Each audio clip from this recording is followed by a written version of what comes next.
Danny, plenty of challenges to overcome this weekend, but that makes it all worthwhile, doesn't it? Yeah, of course. Credit to the players. I thought they, to a man, were brilliant. We obviously changed the game plan today, changed the system, changed the game idea, particularly with the ball.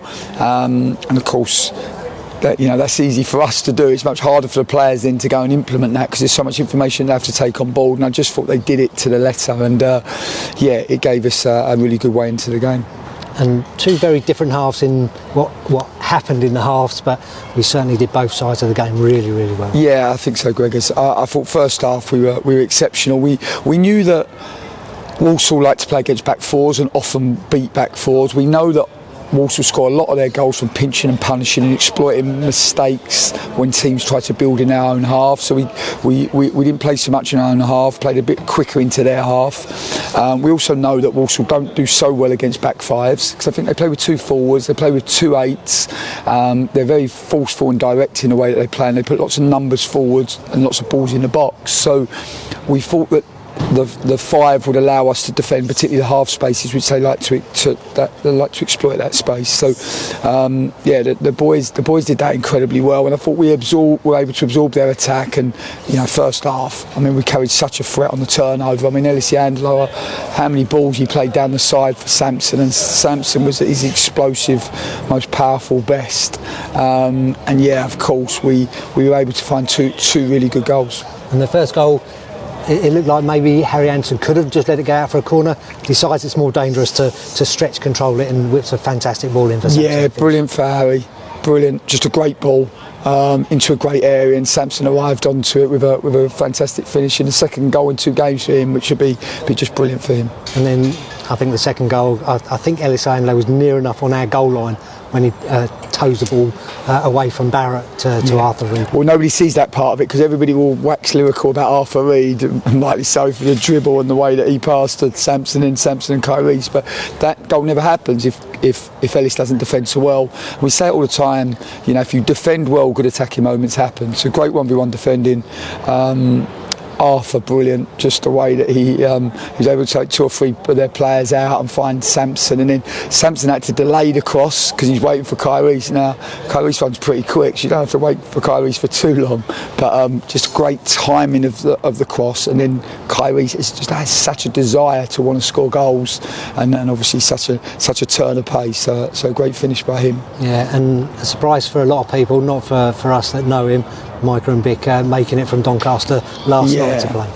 Well, I spoke to him midweek, and he was on me to say, I want to play, can I be involved? And I was like, Micah, you're making, this is your first time with England, you're going to hopefully make your debut on Friday, let's just see how Friday goes. And the staff went actually to watch the game and to support him, and I thought his attitude to want to play and to put the team first kind of epitomised really the performance, and I think it inspired the boys really, because he's just a young kid, he's 18, he's on loan from Charlton, he could easily have the weekend off. I don't suppose there's any other under 20 England international, any England under 21 international that plays today, so credit to him, to his attitude, and really the reason why he's going to be the player that he becomes, because for all of his talent he's got a work ethic and attitude to match it. And I just thought there was so many big performances today. It's so hard to single anyone out. You look at the defensive line, for all the possession that Walsall had second half, I think only maybe 1 save for Mace. I know he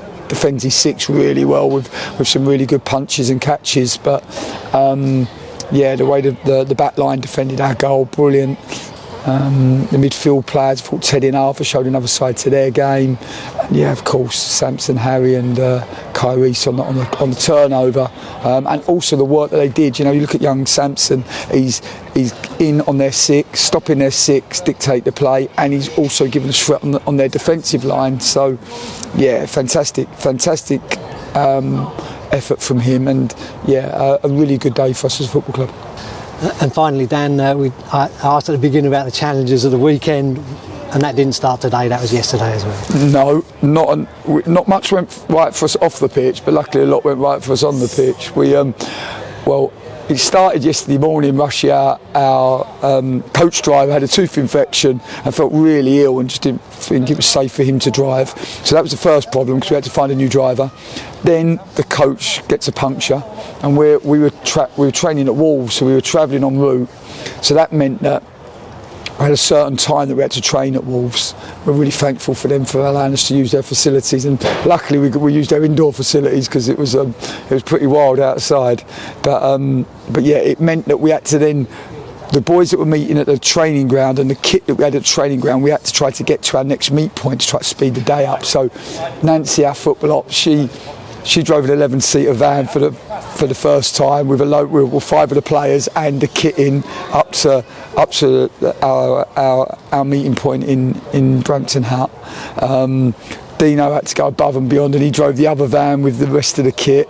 So it was all hands on deck yesterday, and you wake up this morning and think, well, hopefully today at least it'll be smooth. And then we're just about to leave, and yeah, the coach gets another puncture. So we then had to phone a local taxi company in Walsall, and we ended up coming in about 7 or 8 taxis. So it was not ideal preparation, but the win and the 3 points really valuable, and everybody, not just the boys on the pitch, were exceptional, but all the other staff off the pitch all played a huge part in that, and that's a really good win for everybody of Colchester United persuasion.